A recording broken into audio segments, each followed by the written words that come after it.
In this video, I'm going to show you how to replace the wipers on your Toyota Tundra. Lift the wiper arm up, pull the bottom of the blade towards you.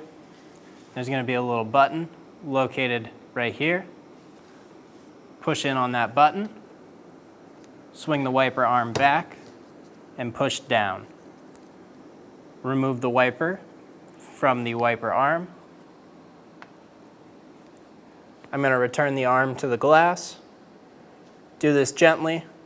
There's spring force on this, and it will slam down into the glass, and it can crack the windshield.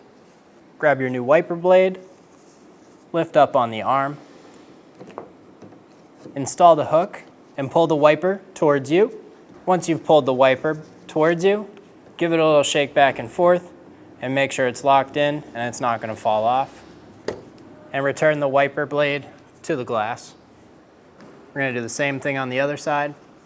Lift up on the wiper arm, push the bottom of the blade out, push in that button, pull down on the wiper, grab the new one, push it into place, give it a little pull back, make sure it's locked in, and then return it to the glass. When only the best will do, demand TRQ. The only company that lets you view before you do. TRQ is committed to offering the highest quality aftermarket auto parts that are engineered for peace of mind. Thanks for using and viewing with TRQ.